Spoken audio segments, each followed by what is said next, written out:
Welcome to the Connected Leaders Academy virtual conference designed to reshape your vision of transformation. As we navigate the evolving business landscape, our speakers will unveil innovative strategies to manage and initiate change. Prepare to adapt, innovate, and lead, ensuring your role as a catalyst in this transformative era.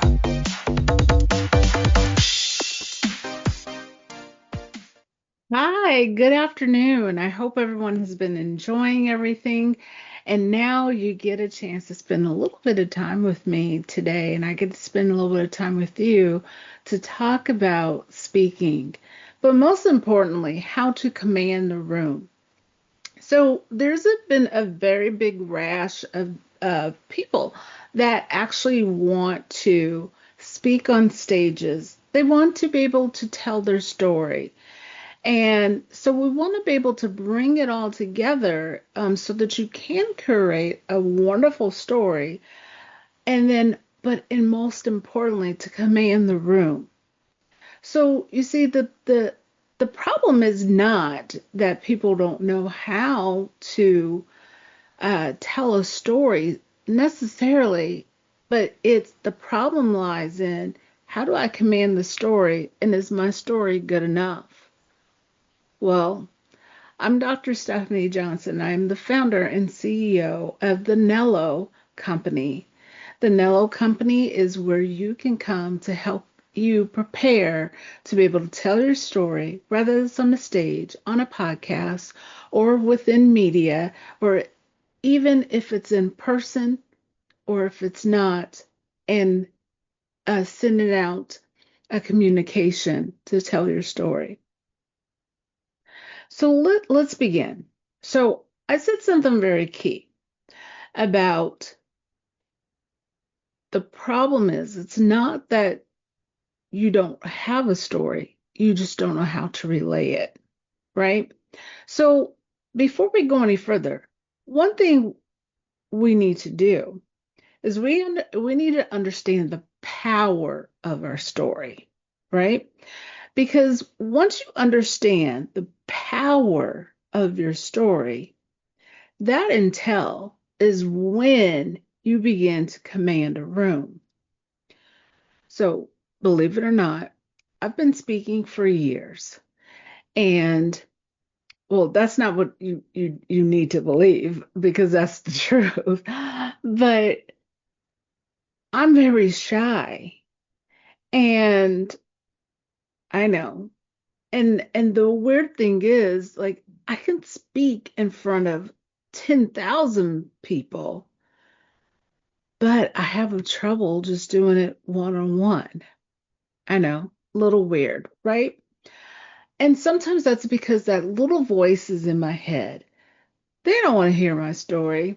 My story isn't as exciting as someone else's. Yeah, I still struggle with that as well. But people do need to hear the story. They need to hear your story. So I began to tell you how your story and how to begin to command the room. It starts with the connection. You have to connect. You can no longer think that your story does not matter, because it does. So you're building your voice, right?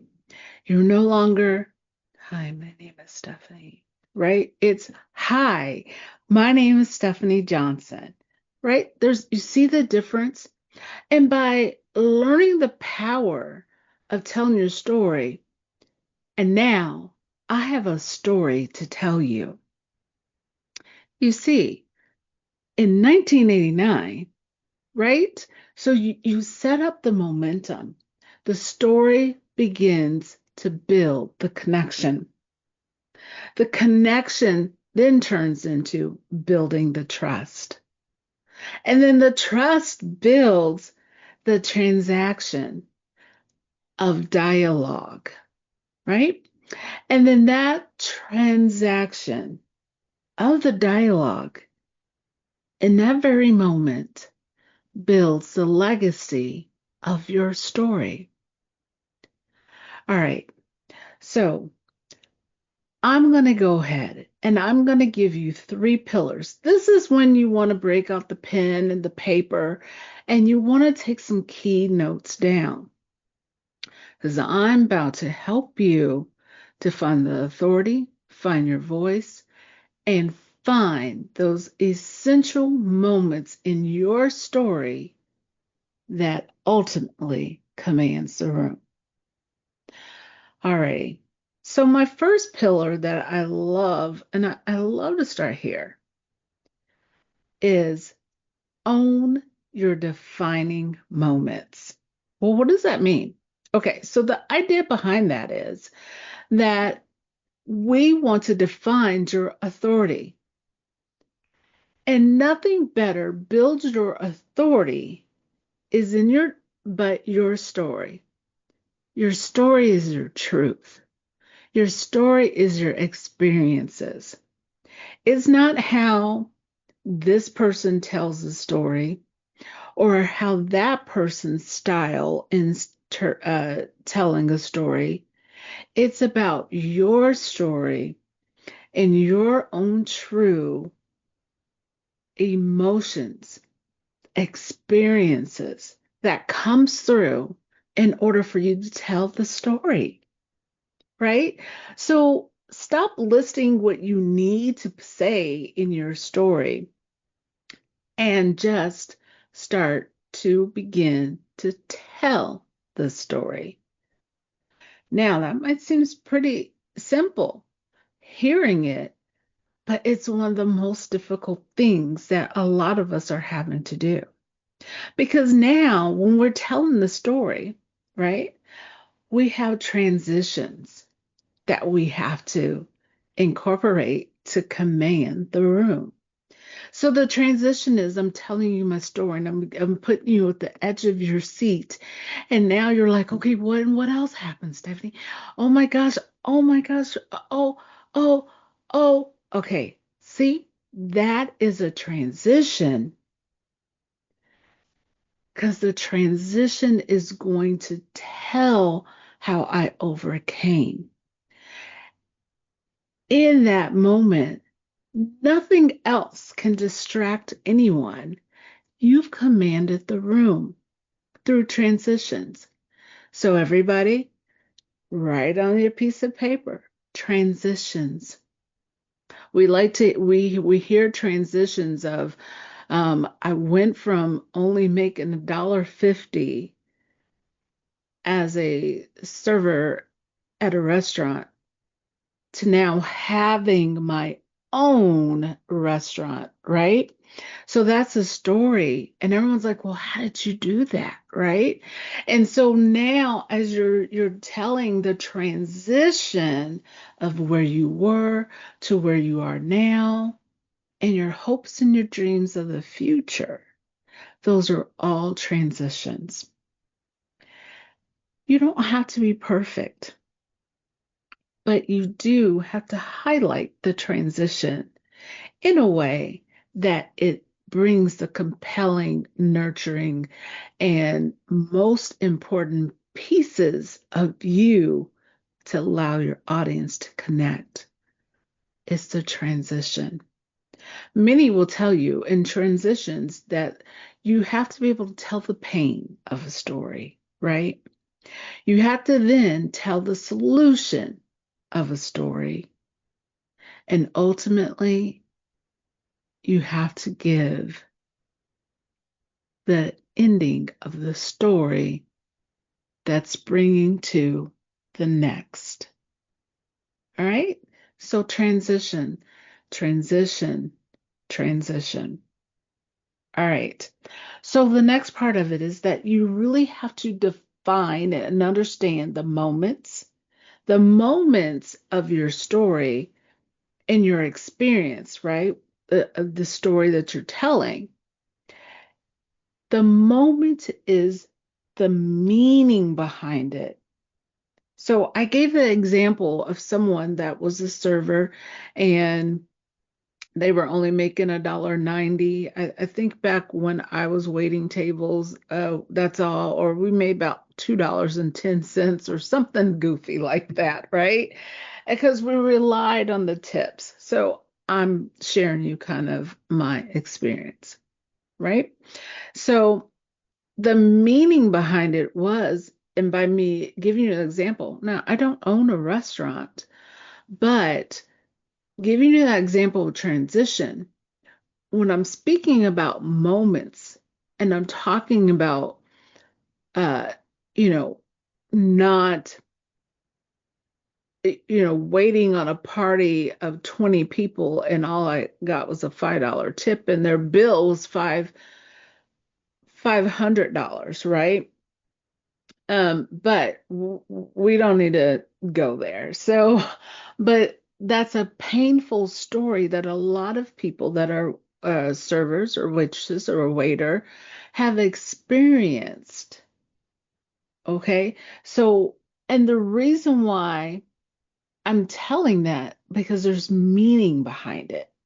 So I'm giving you a moment of my experience, but the meaning is I want you to see the pain that a server could go through. And through the transition, now I own my own restaurant. Okay, fictitiously, I don't own one, but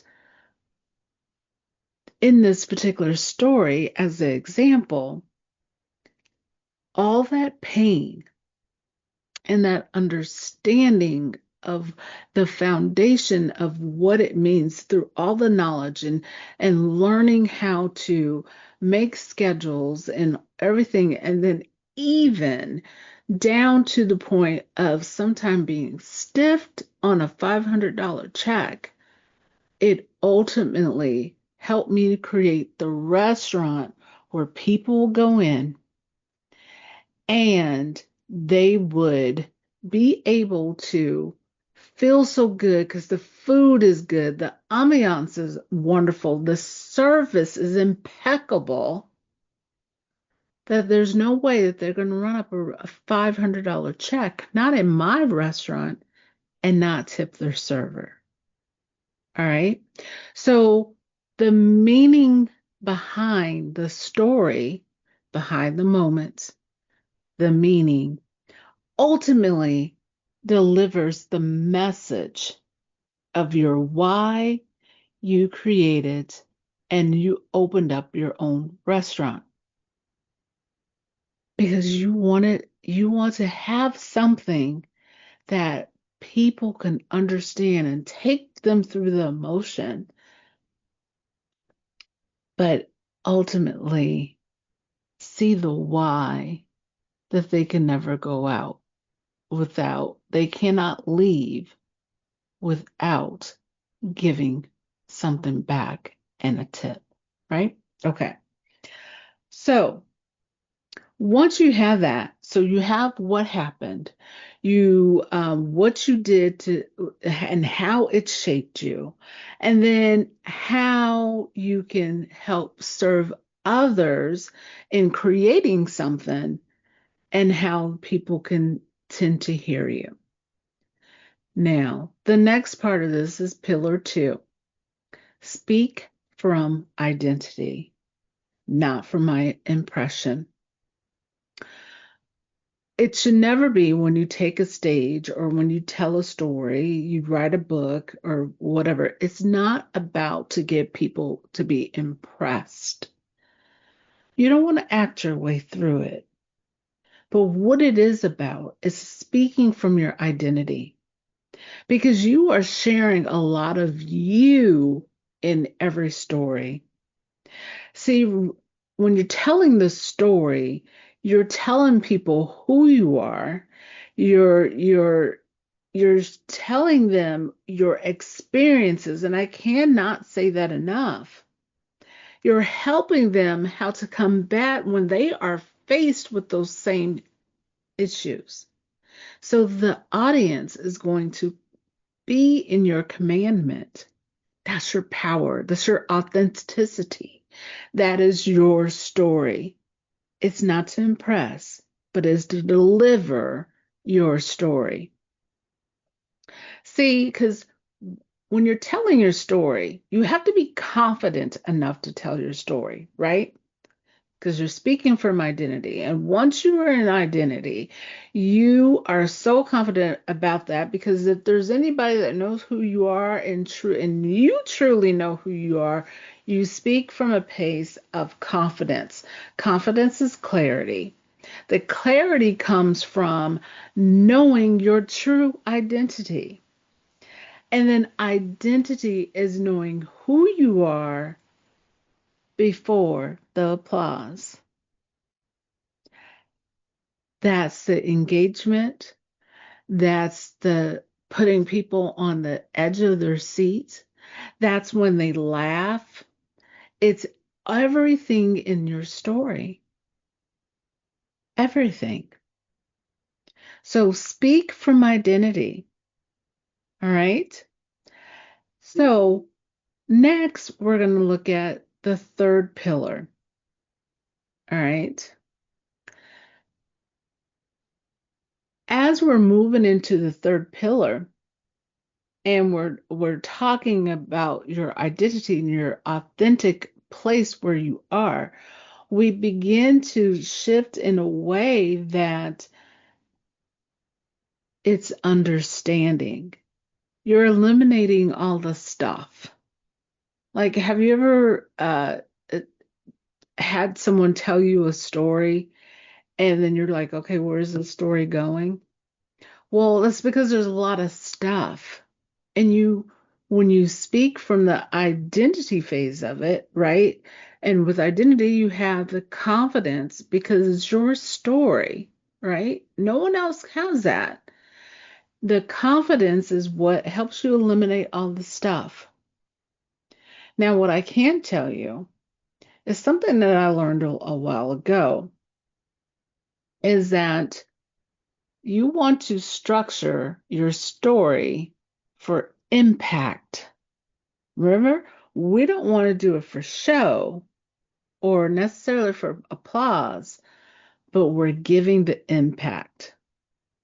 That's how we know we have commanded the room. So once we're into commanding the room and we're speaking from conviction and true self, we're making people laugh, we're making people cry, we're making people understand our pain and the solution of how we overcame it. Now we're structuring our story. So this is pillar 3, structure our story for impact. This is a tactical portion of it all, right? This is the simple truths that give simple lessons in this portion, in this pillar.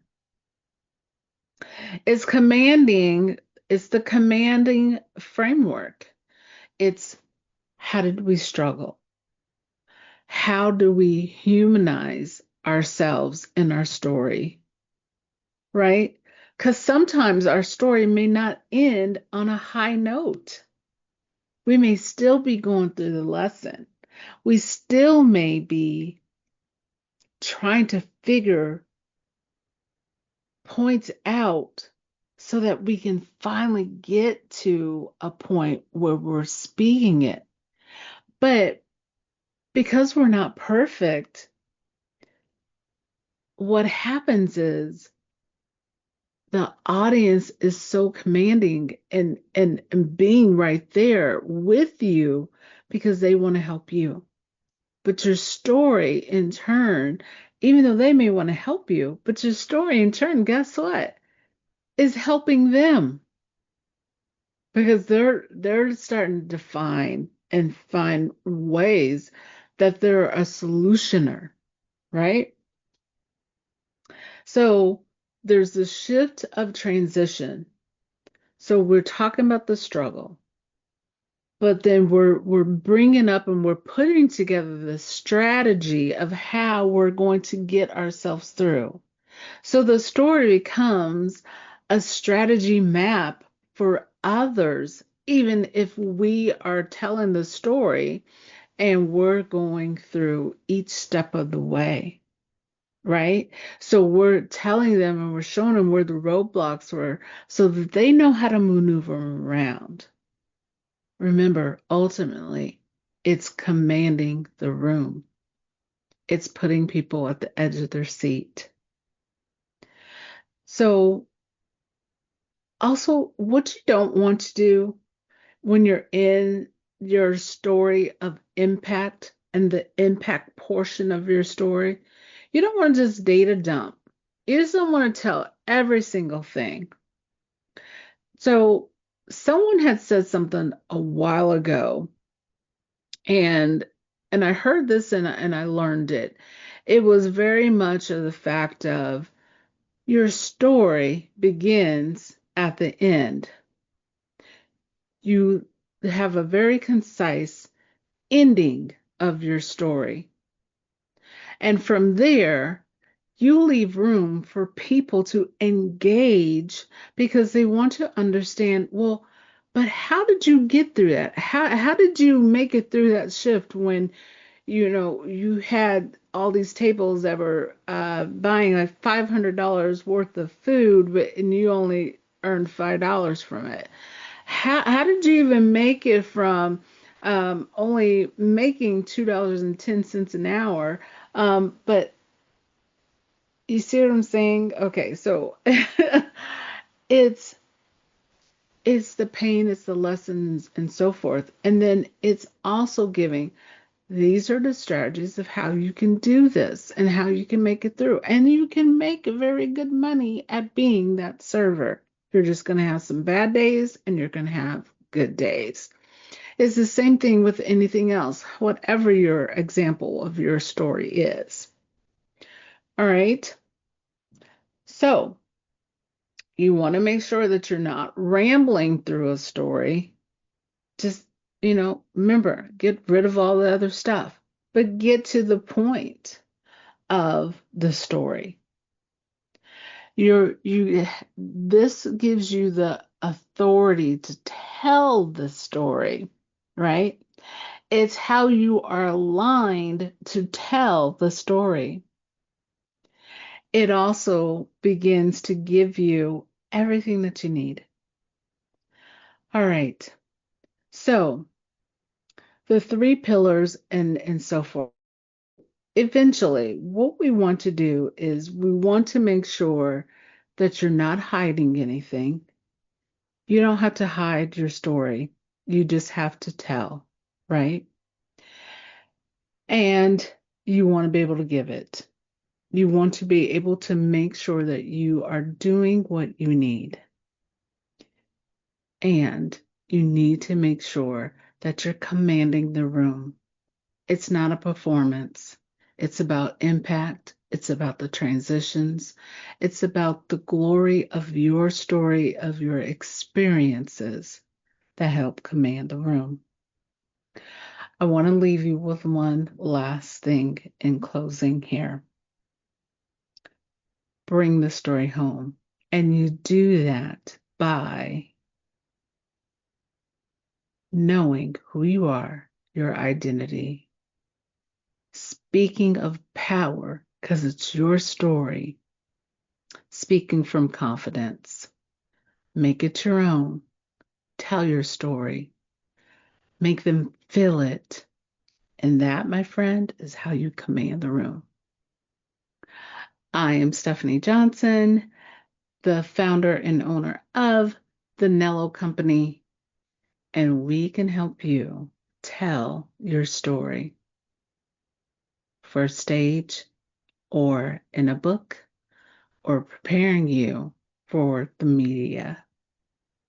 The Nello. Just remember that, the Nello. We help you tell your story to command any room.